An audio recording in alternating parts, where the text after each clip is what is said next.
قال رسول الله صلى الله عليه وسلم الماهر بالقرآن مع السفرة الكرام البررة. درود شریف پڑھنے اللہم صلی علی سیدنا مولانا محمد معدن الجود والکرم منبع العلم والحلم والحکم بارک سلم صلاۃ و سلام علیک یا رسول اللہ صلی اللہ تعالی علیہ وسلم. اعجاز قرآن کانفرنس میں شرکت کرنے والے تمام خوش نصیب مسلمانوں، آپ نے سنا ہوگا، اہل اسٹیج پڑھے بھی ہیں اور سنے بھی ہیں، نام کا اثر ہوتا ہے. نام جیسا رکھا جاتا ہے اسی لیے کہا جاتا ہے کہ اچھا نام رکھو، اس نام کا ایک اثر بھی ظاہر ہوتا ہے. اس پروگرام کا جو نام رکھا گیا ہوا ہے اعجاز قرآن کانفرنس، سب سے پہلے تو آپ اعجاز ہی کو آپ سمجھیں کہ یہ اعجاز کیا ہے. یہ اعجاز جس کا معنی بلندی کے ہے، لیکن حاصل تو یہ ہے، اعجاز قرآن کا مطلب یہ ہے وہ کلام، وہ بے نظیر اور بے مثال کلام جس کی نظیر طاقت بشری سے باہر ہو جائے. اس کی نظیر پیش کرنا انسانی طاقت کے بس میں نہیں ہے. اس اعجاز کو سمجھنے کے لیے بنیادی طور پر تو دو باتیں چاہیے. ایک یہ کہ جن کے سامنے اعجاز پہ گفتگو ہو رہی ہے وہ صاحب لسان ہو، اور اعجاز اردو لفظ تو ہے ہی نہیں، عربی لفظ ہے. اس لحاظ سے آپ کا صاحب لسان ہونا ضروری تھا، لیکن آپ اس لحاظ سے صاحب لسان ہے نہیں. لیکن پھر بھی کوشش کی جائے گی کہ اس اعجاز کے مفہوم کو کچھ حد تک آپ سمجھ سکیں. اعجاز کو سمجھنے کے لیے ذوق، شوق اور وجدان کا ہونا ضروری ہے. ویسے اس اعجاز کو سمجھنے اور سمجھانے کے لیے فصاحت و بلاغت میں کچھ کتابیں، کچھ اصول اور ضابطے مقرر کیے گئے ہیں. انہی ضابطوں کو سمیٹ کر کے ایک کتاب نام رکھ دیا گیا ہے تلخیص المفتاح، جس میں اس کے کچھ اصول اور ضابطے مقرر کیے گئے ہیں. ایسے ہی کچھ ضابطے متعین کیے گئے ہیں اور اس کتاب کا نام رکھ دیا گیا ہے مختصر المعانی. وہ بھی داخل درس نظامی ہے، لیکن یہ یاد رہے علماء کرام جو جانتے ہیں کہ ان اصول اور ضابطوں سے یہ حتمی اور یقینی فیصلہ نہیں ہو سکتا کہ یہی اعجاز ہے. اس کا جو تعلق اصلاً ذوق اور شوق اور لسان سے ہے، اور ان باتوں کا ہونا ایک اعجاز کو سمجھنے کے لیے نہایت ضروری ہے. جیسے کہ ایک بہت خوبصورت چہرے کو اس کی کما حق جامع تعریف نہیں کر سکتے. جس کے پاس جتنی صلاحیت ہوگی اس انداز میں اس کی وہ تعریف کر جائے گا. جیسے خوشبو کی جامعیت کو سمجھنے کے لیے جس کے ذوق اور شوق اور وجدان کی جتنی جیسی کیفیت ہوگی اسی حساب سے وہ سمجھے گا اور اس پر اپنی وہ باتیں کرے گا.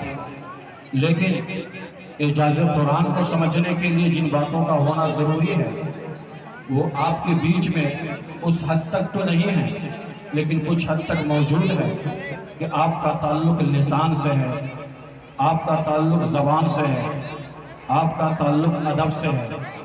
ادب سے کچھ لگاؤ ہے، تعلق ہے. یہ امید اور یقین ہے کہ اس اعجاز کو سمجھیں گے. جس اعجاز پہ میں کلام کروں گا، اس اعجاز کی جو شکلیں ہیں وہ لفظی اعجاز بھی ہے، معنوی اعجاز بھی ہے، اسلوبی اعجاز بھی ہے، اس کی ترکیبی اعجاز بھی ہے.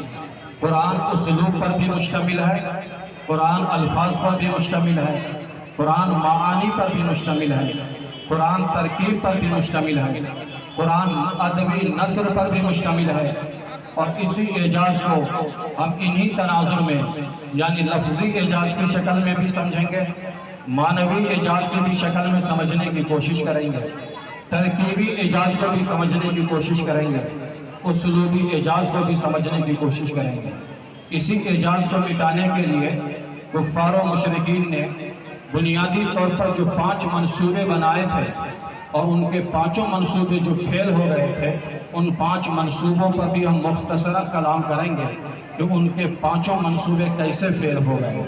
اس اعجاز پر گفتگو انشاءاللہ العزیز کچھ حد تک تو ہم کرنے کی سعادت حاصل کریں گے، لیکن اس سے قبل اتنا معتبر، اتنی عظیم الشان کتاب، جس کتاب کے بارے میں خود خالق کائنات مختلف اسلوب میں، مختلف مقام میں، مختلف انداز میں، اس کی تعریف میں، اس کی توضیح میں، اس کی تشریح میں، اس کی تعارف میں اللہ ارشاد فرماتا ہے۔ مثلا سورہ بقرہ کی ابتدا میں ارشاد فرماتا ہے ذالک الکتاب لا ریب فیہ، جس کتاب کو نور الاسلام کے طلبہ اپنے سینے میں محفوظ کیے ہوئے ہیں، اس کتاب کے تعارف میں رب ارشاد فرماتا ہے ذالک الکتاب لا ریب فیہ، یہ وہ عظیم الشان کتاب ہے جس میں شک شبہے کی گنجائش نہیں ہے۔ اسی کتاب کی عظمت و شان کو رب نے یوں ارشاد فرمایا لو انزلنا هذا القرآن على جبل لرأيته خاشعا متصدعا من خشیۃ اللہ، اگر میں اس قرآن کو پہاڑ پر اتار دیتا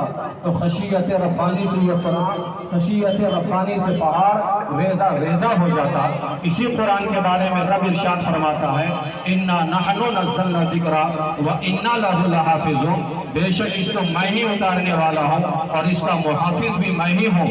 اسی قرآن کے بارے میں اور بھی دیگر مقام پہ پروردگار عالم نے مختلف اسلوب میں ارشاد فرمایا، لیکن اس قرآن کو طلباء نور الاسلام نے جو اپنے سینے میں محفوظ کیا ہے، مختصراً 1-2 حدیث کی روشنی میں ہم ان سینوں کی عظمتوں کو اور اجاگر کر دیں تاکہ ان کا حوصلہ بلند ہو جائے، اور اسی بلندی حوصلہ میں وہ بھی اور ان کے والدین بھی اعجاز کو سمجھنے کی کوشش کریں گے۔ ان عائشہ رضی اللہ تعالی عنہ قالت قال رسول اللہ صلی اللہ تعالی علیہ وسلم، سیدہ عائشہ سے روایت ہے، فرماتی ہے کہ رسول پاک صلی اللہ علیہ وسلم نے ارشاد فرمایا ہے الماہر بالقرآن مع السفرۃ الکرام البررہ، قرآن کا جو ماہر ہوگا، قرآن کا جو حافظ ہوگا، کل میدان محشر میں وہ معزز فرشتوں کے ساتھ ہوگا، ان کو جو اللہ رکھے گا وہ فرشتوں کے ساتھ رکھے گا، نبیوں کے ساتھ رکھے گا۔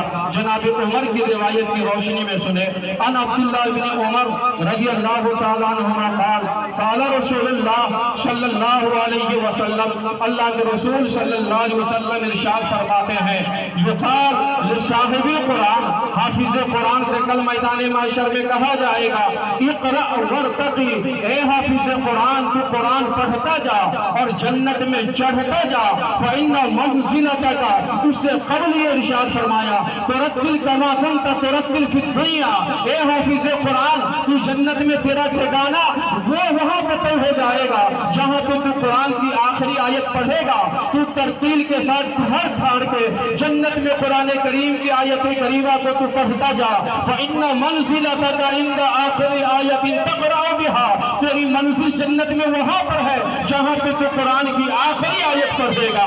اللہ کے رسول صلی اللہ علیہ وسلم نے حفاظ کرام کی عظمت و شان کو اس انداز میں بیان فرمایا، اور ایک مقام پر ابو امامہ باہلی کی روایت میں ان ابی امامہ الباہلی رضی اللہ تعالی عنہ سمعت رسول اللہ صلی اللہ علیہ وسلم قال، کہتے ہیں میں نے رسول پاک صلی اللہ علیہ وسلم سے یہ فرماتے ہوئے سنا ہے، میرے آقا ارشاد فرماتے ہیں اقرأوا القرآن فإنه یأتی یوم القیامہ شفیعا لأصحابہ، قرآن کو پڑھتے چلے جاؤ اس لیے کہ یہ قرآن میدان محشر میں تمہارا شافع بن کر آ جائے گا، اس قرآن سے تمہیں وہاں بھی فائدہ پہنچے گا، اور یہاں تو فائدہ پہنچ ہی رہا ہے کہ اب تیرا مقام کچھ اور ہو چکا ہے۔ اور مسائل شریعہ کی روشنی میں ایک مسئلہ مزید یہاں واضح کر دو، چونکہ ابھی یہاں پہ ذکر چلا تھا، فقیہ اعظم ہندوستان، صاحب بہار شریعت، مصنف بہار شریعت علامہ امجد علی خان رحمت اللہ تعالی علیہ کا، اور آپ ہی کے کنبے خاندان کی ایک ساتھی یہاں پر آمد ہوئی، نبی رائے حضور صدر الشریعہ علامہ فیضان مصطفیٰ صاحب قبلہ آدمی روشنی میں ایک مسئلہ سنو، کہا یہ گیا ہے اگر ایسا وقت آ جائے کہ قبر ایک ہو اور میت دو ہو اور ان دو میتوں کو ایک ہی قبر میں رکھنا ہو، ایسی صورت میں ایک مردہ حافظ قرآن ہو اور ایک مردہ غیر حافظ قرآن ہو، تو کس کو پہلے رکھا جائے گا، کس کو بعد میں رکھا جائے گا؟ تو غزوہ احد سے استشہاد کرتے ہوئے فیصلہ کر دیا حافظ قرآن کو قبر میں پہلے رکھا جائے گا اور غیر حافظ کو بعد میں رکھا جائے گا۔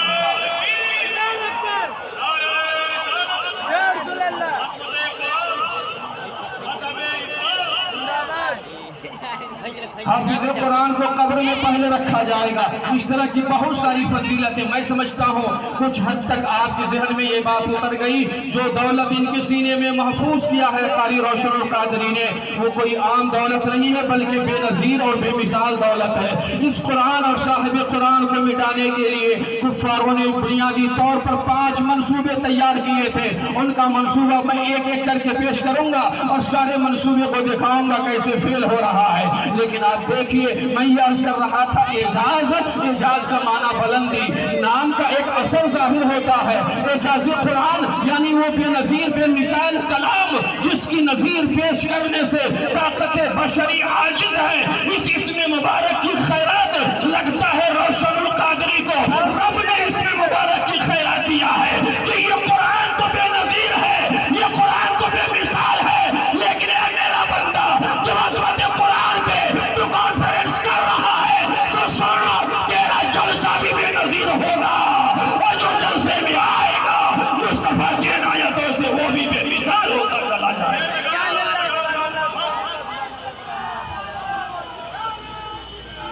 یا رسول اللہ ورنہ دیکھ رہے اعجاز بلندی کو کہتے ہیں۔ رب کی طرف سے یہ انعام ملا، خیرات دیا ہے رب نے، اعجاز قرآن رکھا ہے۔ میرے قرآن کے اعجاز کو بتا رہا ہے میرے بندوں کو، قرآن کی روشنی میں، احادیث طیبہ کی روشنی میں خیرات تم پاؤ گے روشن۔ دیکھیں گے لکھنؤ والے کہ روشن کا عمری میں تو وہ کرے گا جو بڑے بڑی عمر والے لوگ بھی پوری حیات گزارنے کے بعد وہ کارنامے انجام نہ دے سکے جو لکھنؤ کی سرزمین پر روشن القادری نے انجام دیا ہے۔ 4-4 5 منزلہ عمارت، ایک پہ نور الاسلام کی شکل میں، مدینہ مسجد کی شکل میں، محمدیہ مسجد کی شکل میں، جامعہ فاطمہ زہرا بیان کی شکل میں، یہ وہ کارنامے ہیں کہ ان کی حیات میں اور بعد حیات میں اللہ ان کو جزا عطا فرمائے۔ اعجاز قرآن، قرآن کے اعجاز بلندی، تو جیسے قرآن بے نظیر خیرات دیا، اس جلسے کو بھی بے مثال کر دیا ہے کہ نہیں؟ یہ تاریخی وہ عظیم الشان پروگرام ہوتا ہے جو اپنی جگہ پر اس کی کوئی نظیر نہیں ملتی پورے شہر میں۔ میں جہاں تک سفر کیا ہوں وہاں تک اس کی نظیر نظر نہیں آتی۔ اور اس جلسے کے بانی محترم جناب قاری روشن القادری صاحب، میں سمجھتا ہوں یہ علماء، حفاظ، شعراء، قراء، خطبہ، نظمہ جتنے ہیں، جتنے افراد جانتے ہیں وہ یہ کہیں گے کہ جیسے اس کا یہ جلسہ بے نظیر ہے وہ بانی جلسہ بھی بے مثال انسان بنا ہوا ہے۔ اب آپ آئیے کہ اعجاز کو سمجھئے، اسی اعجاز یعنی رسول پاک صلی اللہ علیہ وسلم اور قرآن کو مٹانے کے لیے کفاروں نے 5 منصوبے تیار کیے تھے۔ پلان ABCDE تک چلا اور سارے پلان فیل ہو گئے۔ اس نے یہ دیکھا کہ مسلمان قرآن سے اپنا عشق جیسا تعلق رکھ رہے ہیں، اس قرآن اور صاحب قرآن کو مٹانے کے لیے نمبر 1 منصوبہ یہ تیار کیا، ترتیب تھوڑی سی بدل کر میں گفتگو کر رہا ہوں۔ ایک منصوبہ یہ تیار کیا کہ قرآن کیوں پھیل رہا ہے، رسول کی زبان سے جو کلمہ نکل رہا ہے سننے کے بعد لوگ رسول کے دیوانے ہو رہے ہیں، لہذا پتہ یہ چلا رسول کی زبان میں چاشنی ہے، تاثیر ہے، اثر ہے۔ ان کے اثر سے مقابلہ کرنے کے لیے ایک صاحب لسان کی ضرورت ہے۔ اپنی جماعت کا بہت بڑا خطیب، وہ خطیب روح الامین تو نہیں تھا، وہ ڈاکٹر روح الامین کی شکل میں اگر خطیب اعظم دنیا، خطیب عالم اسلام اگر ہوتا تو اس خطیب کا مقابلہ ڈاکٹر روح الامین کر چکا ہوتا، لیکن اس وقت روح الامین پیدا نہ تھا۔ عتبہ ابن ربیعہ گیا رسول اللہ کی بارگاہ میں اور مقابلہ کرنے لگا، لسان سے زبان سے مقابلہ کر رہا ہے، رسول اللہ کی بارگاہ میں اپنے اسلوب میں کچھ باتیں کرتا ہے اور کہتا ہے اے نبی اگر آپ کو دولت و ثروت چاہیے تو لے لیجئے، لیکن ہمارے معبودوں کو غلط سلط کہنا چھوڑ دیجئے، آپ اپنے مشن سے باز آ جائیے۔ اگر آپ کو سرداری چاہیے، حکومت چاہیے تو ہم حکومت بھی دے دیں گے آپ کو، آپ کی سرداری ہم اہل عرب تسلیم کر لیں گے، لیکن اے نبی ہمارے معبودوں کو برا بھلا کہنا چھوڑیے۔ جس کتاب کو پڑھ کے آپ سنا رہے ہیں اس کتاب کو پڑھنا بند کر دیجئے، اس کتاب کے حکام کو سنانا بند کر دیجئے۔ نبی پاک صلی اللہ علیہ وسلم نے ان کے اس بکواس کو سن کر کے جواب وہ نہ دیا، ڈائریکٹ قرآن کریم کی آیت کریمہ سورہ حامیم سجدہ کی تلاوت شروع کرتے ہیں میرے آقا۔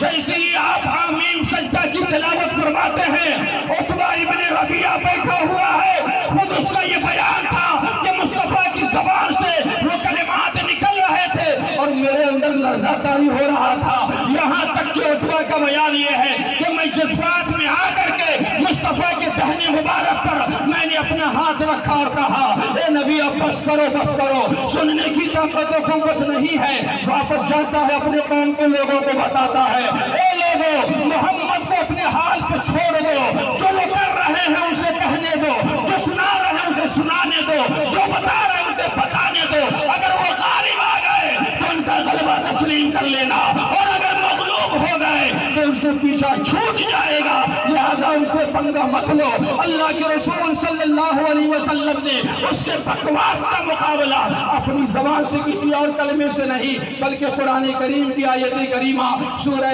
حامیم سجدہ سے کیا ہے۔ اس سے ذہن دیا ہے میرے آقا نے اپنے غلاموں کو، اے میرے غلاموں اگر تم بھی میدان مناظرہ میں اترتے ہو، کوئی تم سے بکواس کرتا ہے تو بکواس کا جواب بکواس سے مت دینا، بدتمیزی کا جواب بدتمیزی سے مت دینا۔ تیرے پاس سرچشمہ ہدایت قرآن ہے تو قرآن سے مقابلہ کرنا، ہر کفر و شرک کا خاتمہ قرآن سے ہو جائے گا۔ مکہ کی سرزمین پر ہم نے کفر و شرک کا خاتمہ کیا تھا، اسی قرآن کریم سے کیا تھا۔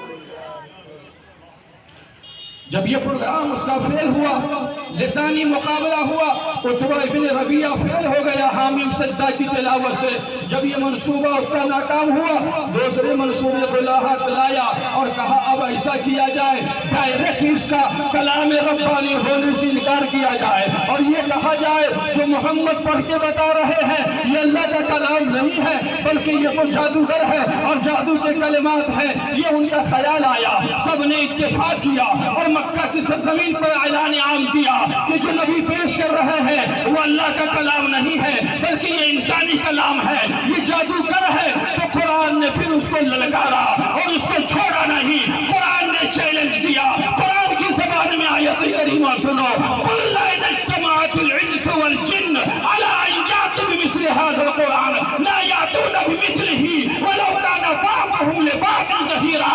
اب جنات کو بلا لو، انسان کو بلا لو اور قرآن کا مقابلہ کرو، قرآن کے مثل ایک سورہ لے کر کے آؤ۔ یاد رکھو جناتوں کی مدد ایک طرف، انسانوں کی مدد ایک طرف، سب جمع ہو جائیں گے لیکن قرآن کے مثل کوئی سورہ نہیں لا پاؤ گے، قرآن کا مقابلہ نہیں کر پاؤ گے۔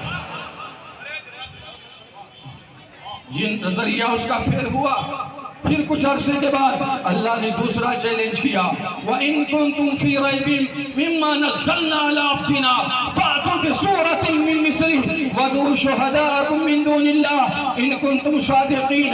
اگر ذرہ برابر بھی اللہ کے اس کلام میں کلام ہونے میں تجھے شک ہے تو اس کے مثل چھوٹی سی سورہ لے کر کے آؤ۔ وَادْعُوا شُهَدَاءَكُم مِّن دُونِ اللَّهِ، اللہ کے علاوہ جتنے تیرے معین و مددگار ہیں سب کو بلا لاؤ۔ یاد رکھو اس میں بھی تم ناکام ہو گئے۔ قرآن کے ترجمے اور بیان سے کلیئر ہو گیا کہ وہ کفار و مشرکین اس چیلنج میں بھی لاجواب ہوئے، اور یہ چیلنج صبح قیامت تک ان پہ یہ قرض رہے گا، اور اس کا یہ جواب صبح قیامت تک نہیں دے سکتے ہیں۔ جب یہ منصوبہ بھی فیل ہو گیا اس کا تو تیسرا منصوبہ سامنے لایا کہ اب تو یہ بھی مشکل ہو گیا، ایسا کیا جائے کہ اب سب سے بہتر یہ ہے کہ قرآن میں کوئی نقص اور آیت تلاش کیا جائے اور یہ بتایا جائے کہ اس نقص و آیت کی بنیاد پر یہ اللہ کا کلام نہیں ہے۔ چنانچہ کفار و مشرکین نے قرآن کریم سے 3 الفاظ تلاش کیے، اور تلاش کرنے کے بعد کہا یہ دیکھیے یہ کلام فصاحت و بلاغت سے گرا ہوا ہے۔ وہ 3 کلمات ان کے یہ تھے۔ ایک کلمہ اس نے پیش کیا حضور، ایک کلمہ اس نے پیش کیا عجاب، ایک کلمہ اس نے پیش کیا کفار۔ یہ تینوں کلمے پیش کرنے کے بعد کہا نبی کی بارگاہ میں حاضر ہوتا ہے اور کہتا ہے یا نبی ہم 3 کلمے نکالے ہیں آپ کے قرآن سے جس سے پتا چل رہا ہے یہ اللہ کا کلام نہیں ہے، فصاحت و بلاغت سے گرا ہوا کلام ہے، اعجاز سے اترا ہوا یہ کلام ہے۔ میرے آقا کہتے ہیں تم کہتے ہو یہ گرا ہوا کلام ہے، فصاحت اس میں نہیں ہے، بلاغت اس میں نہیں ہے، اعجاز اس میں نہیں ہے، لفظی خوبی اس میں نہیں ہے، معنوی خوبی اس میں نہیں ہے۔ میرا دعویٰ یہ ہے کہ لفظی خوبی اس میں ہے، معنوی خوبی اس میں ہے، فصاحت اس میں ہے، بلاغت اس میں ہے، اعجاز اس میں ہے۔ اب بتاؤ فیصلہ کون کرے گا، کون حق پر ہے اور کون باطل پر ہے؟ کفار و مشرکین نے کہا ہماری جماعت کا ایک ممبر ہے جو اپنی زبان کی حفاظت کی خاطر معاشرہ چھوڑ کر کے غار میں رہتا ہے تاکہ زبان کسی سے آلودہ نہ ہونے پائے، ہم اس کو بلائیں گے، وہ فیصلہ کر دے گا کہ یہ کلام فصیح ہے کہ غیر فصیح۔ میرے آقا نے کہا چلو اسی کو بلاؤ، اسی سے فیصلہ کراؤ۔ حضور کی بارگاہ میں وہ بوڑھا شخص لایا گیا، پیش کیا گیا۔ میرے آقا جل وبار ہے، وہ بوڑھا آدمی آیا، نبی کریم علیہ الصلوۃ والتسلیم نے اپنے اسلوب اور اپنے انداز میں ارشاد فرمایا اس بوڑھے سے خطاب کرتے ہوئے قم اجلس، بیٹھ جاؤ۔ میرے آقا نے ارشاد فرمایا اجلس، بوڑھے سے کہا بیٹھ۔ بوڑھا بہت مشکل سے بیٹھا، اور جب بیٹھا سمجھا تو میرے آقا نے دوسرا جملہ ارشاد فرمایا قم، کھڑے ہو جاؤ۔ بمشکل تمام کھڑا ہوا اور سنبھلا تو میرے نبی نے پھر ارشاد فرمایا اجلس، بیٹھ جاؤ۔ جیسے ہی بیٹھا میرے آقا نے پھر ارشاد فرمایا قم، کھڑے ہو جاؤ۔ بوڑھا شخص تھا، غصے سے لال پیلا ہو گیا، جلال میں آپے سے باہر ہوا اور زبان سے بے ساختہ وہ جملہ نکلا اتتخذونی ہزوا، کیا آپ میرا مذاق اڑا رہے ہیں؟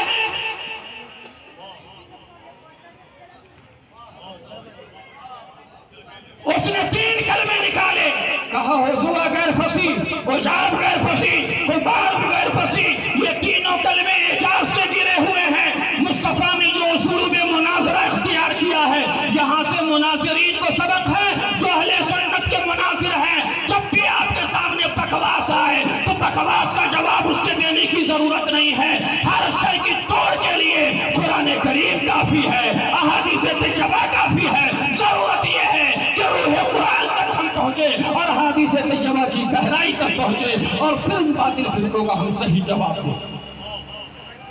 اس بندے نے کہا تتخذونی ہزوا، کیا آپ ہمارا مذاق اڑا رہے ہیں؟ وانا شیخ الکبار، حالانکہ میں بوڑھا شخص ہوں۔ ھذا شیء منک عجاب، یہ چیز آپ کی جانب سے بہت تعجب خیز ہے۔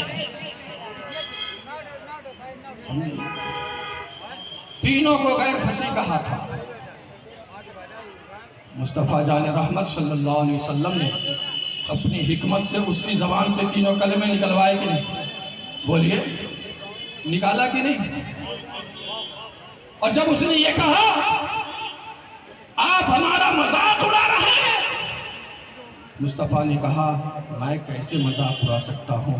ہماری تعلیم تو ماننے والوں کے لیے یہ ہے من لم یرحم صغیرنا ولم یوقر کبیرنا فلیس منا، جو چھوٹوں پہ شفقت نہ کرے اور بڑوں کی تعظیم نہ کرے وہ ہماری سوسائٹی کا ممبر بھی نہیں ہو سکتا ہے۔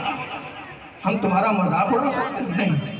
بات یہ ہے انسان، اے بوڑھا اب تم یہ بتاؤ، تمہاری جماعت کے لوگ یہ کہہ رہے ہیں کہ یہ 3 الفاظ غیر فصیح ہیں، یہ 3 الفاظ غیر بلیغ ہے، اعجاز سے گرا ہوا یہ حصہ ہے۔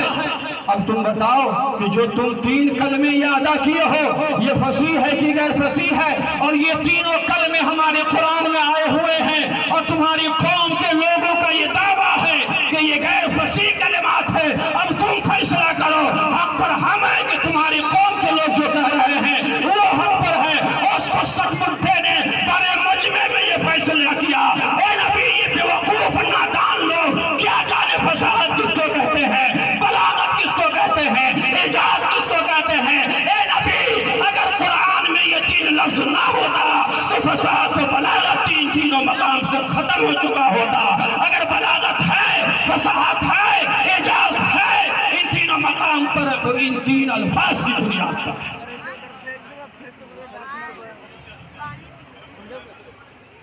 مناظرے کو میدان مناظرہ میں اترا تھا، حضور پاک صلی اللہ علیہ وسلم نے اسلوب سے ہی مناظرے کو حل کر دیا، کیا کہ نہیں؟ میرے آقا کو یہ معلوم تھا کہ میں ایسے بولوں گا، یہ غصے میں آئے گا اور پھر زبان سے یہ کلمہ ادا کرے گا۔ میرے مصطفیٰ کو یہ پتا رہا کہ جب میں اس اسلوب کو اختیار کروں گا تو اس کے دل میں جو چھپے ہوئے کلمات ہیں وہ زبان پر لا کر ظاہر کرے گا اور پوری قوم کے سامنے خود اس کے سردار کی زبانی اس کی ذلت و رسوائی سامنے آ جائے گی۔ چنانچہ ایسا ہی ہوا، قرآن کے اعجاز، فصاحت و بلاغت کو ان لوگوں نے اس وقت نبی کریم علیہ الصلوۃ والتسلیم کے سامنے ظاہراً صحیح سر خم کر دیا، قبول کیا۔ سمجھ گئے؟ اس طرح سے اس کا یہ منصوبہ بھی فیل ہو گیا۔ جب سارے منصوبے میں ناکام ہوتے چلے گئے، فیل ہوتے چلے گئے، تو آخری فیصلہ کیا اب بہتر تو یہی ہے کہ بانی اسلام قرآن اور صاحب قرآن کا خاتمہ اگر کرنا ہے تو محمد رسول اللہ کا خاتمہ کیا جائے۔ اگر نبی کو مٹا دیا جائے گا قرآن خود بخود مٹ جائے گا۔ چنانچہ کفاروں نے یہ طے کر لیا اور بڑی مجلس میں اتفاق رائے سے یہ بات پر اتفاق کیا کہ نبی کو قتل کر دیا جائے گا۔ اور اس میٹنگ میں، اس مجمع میں سیدنا حضرت عمر فاروق رضی اللہ تعالیٰ عنہ بھی ہے۔ انہوں نے کہا جب یہ کام کرنا ہی ہے تو اس کارنامے کو میں ہی انجام دوں گا۔ اس کارنامے کو انجام دینے کے لیے حضرت عمر فاروق رضی اللہ تعالیٰ عنہ نکلے، اور جس ارادے سے نکلے اس ارادے میں کامیاب کیا ہوتے کہ قرآن کا جو اعجاز تھا وہ اس مقام پہ پہنچایا۔ ابھی کفر و شرک کے خانے میں تھے، اعجاز قرآن نے اسے مومنین کے خانے میں رکھا اور مومنین کا سردار بھی بنایا، خلیفہ دوم کو پہنچایا ہے۔ یہ قرآن کا اعجاز ہے۔ حضرات اکرام، اجازت قرآن پر انشاءاللہ العزیز ابھی بہت سارے علماء اور خطبہ موجود ہیں، ان کی تعداد کو دیکھتے ہوئے ابھی ہم انہی باتوں پر اکتفا کر کے اپنی گفتگو مکمل کر رہے ہیں۔ آپ حضرات اس اعجاز کو جہاں تک سمجھیں اس کے مطابق عمل کریں، اور جو کچھ کمی بیشی ہوئی ہو بیان میں ہے اللہ تعالیٰ اسے معاف فرمائے۔ خطبہ کی تعداد کے پیش نظر میں اپنی گفتگو یہیں پہ مکمل کرتا ہوں۔ استغفر اللہ ربی من کل ذنب اذنبت۔ حضرات آپ تمامی حضرات اپنے اپنے جگہوں پر بیٹھے رہیں۔ شاہ صاحب